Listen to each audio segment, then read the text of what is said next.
Hello my friends and welcome, my name is Dennis and this is the latest update on Ukraine. Let's start from the situation in Crimea because their Ukrainian army went on a counterattack. However, we slowed down a little because of the weather conditions. So what about the weather? My friends, it's quite warm and the soil there is very soft, but still, during the recent week, we were able to move towards Crimea by 2.5 kilometers. It's a great achievement. At least we have the reports about it from our military command, and also the next success of the Ukrainian army is that we forced Russian military command to move away from Crimea because we use our artillery there very hard. And now let's continue with today's Russian rocket attack on Ukraine.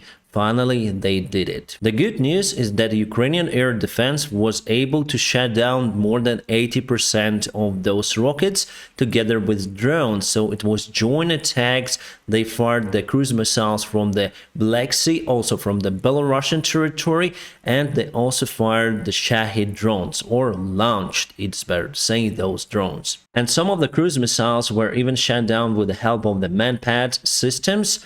And our soldiers, they're just staying on the roofs of the buildings. And then our guys see the target, the cruise missile or Shahid drone, they may fire the manpad. At this picture, you may see probably it's Igla Soviet-made manpad. And in general, Russia failed today's attack on Ukraine. Why do I think like this? Because just few of the power stations and communication lines were targeted by the Russian rockets and drones. Most of the rockets still were shut down. It is something new for us, and our air defense is getting better. And even most of the rockets were fired towards Kiev. None of the rockets targeted the civilian infrastructure, but they targeted some of the buildings, residential buildings in the private sectors, and we have some of the, not casualties I think, but some of the people got injuries. But if we speak about electricity and water, it wasn't targeted in Kiev city. So Russia haven't reached their goal, launching the most part of the rockets to Kiev, and it means that we have great defense systems to protect our skies, and it will get better and better. And at some point, Russia would lose so many rockets that for them it will not be profitable to launch those attacks on Ukraine. And one of the rockets, which is S-300, used for air defense, hit the Belarusian territory somewhere in the field. So it's the initial booster module, and probably that's the rocket itself. As you can see, there is no any kind of explosion.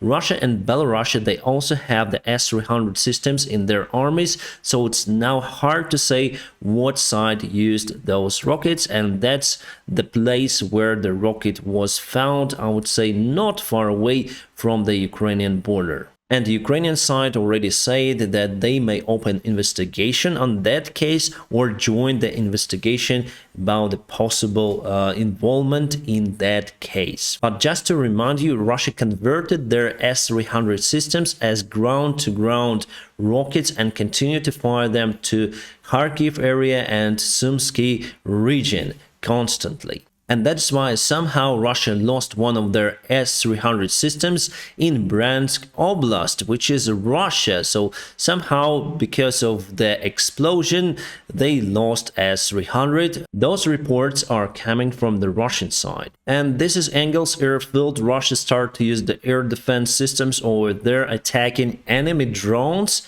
And it means that the airbase is under the threat of being attacked again. Actually, it was today, as you can see, under attack again, and Russia mainly sent most of their airplanes far away from the Engels airbase. And for today's attack, they mostly used the Tupolev Tu-22M3 strategic bombers, and they fired the rockets from the Caspian Sea. And just to remind you, Russia lost one of those airplanes due to attack on Ruzzian airbase around 4 weeks ago. And one of the Russian cruise missiles, Ha-101, that hit the building on the western side of Ukraine got some interesting serial numbers. They showed that the cruise missile was produced in autumn of 2022. It means that Russia is in lack of those rockets, and they already have used most of their reserves. Now they're able to produce around 20 cruise missiles per month,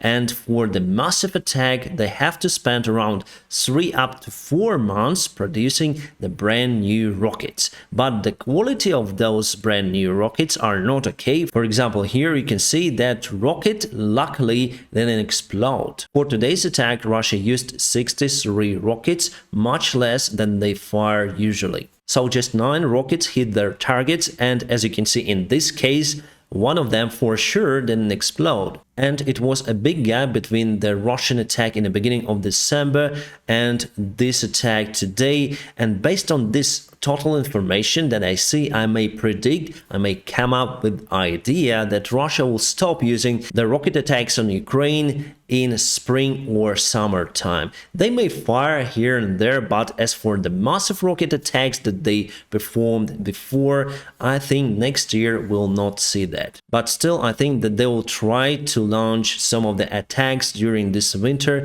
in January and February, because it's the cold time and they may hit our civil society harder during the winter time. And this is the post on the Russian official Telegram of Ministry of Defense.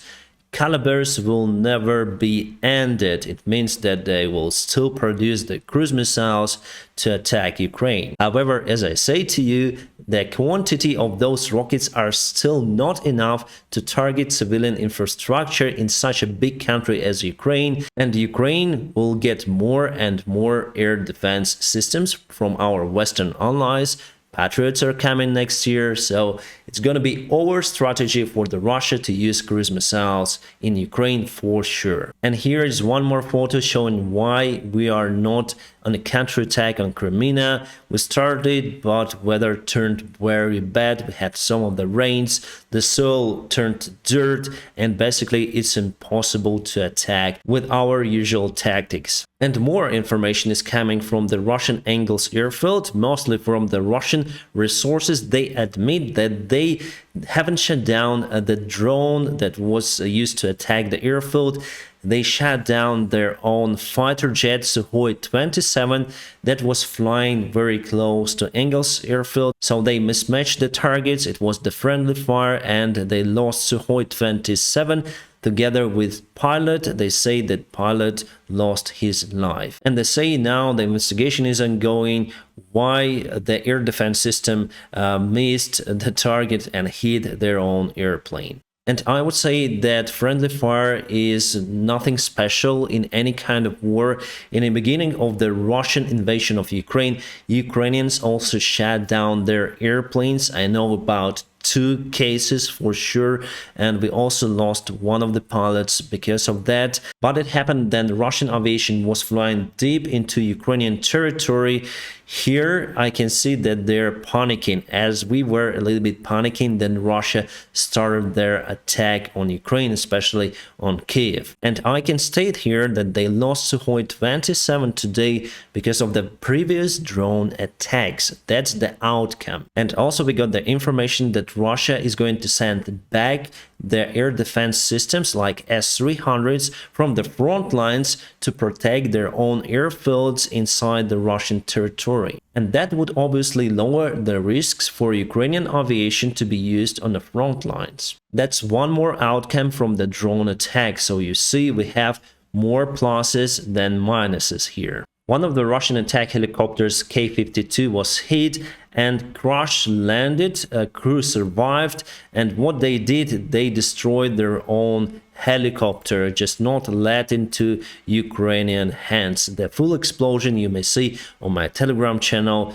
I will not show it on YouTube because of the YouTube policy. Some interesting armored vehicles were spotted in Ukraine. Pantera T6. Those were designed and produced by the company of United Arab Emirates, and you might find those armored vehicles just in 2 countries, UAE and Turkey. Until now, it's hard to say what country gave those armored vehicles or tracks, you may say, to Ukrainian army. United States are looking for the opportunity to deliver those armored vehicles. Those are Bradley base with the turret that could be used for the assault operations. Yes, those are great vehicles, but I would like to see Abrams tanks in Ukrainian army. Right guys, now let's go to the military map and to Crimea. Actually, I don't see the big movement recent week for this area. Well, we might go 1 week ago, and you can see that we moved a little bit over here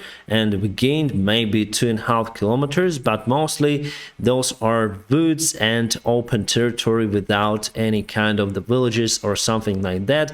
So yes, still it is the success of the Ukrainian army, but it's very hard to advance on Crimea. I told you, mostly because of the weather, but also we are in lack of the weaponry. Then Ukrainian army accumulates enough resources, obviously will continue our counterattack on that territory, and not only. And as for today, let me show you, we gained some, I don't know, maybe some 100 meters over here in direction of Shipilivka.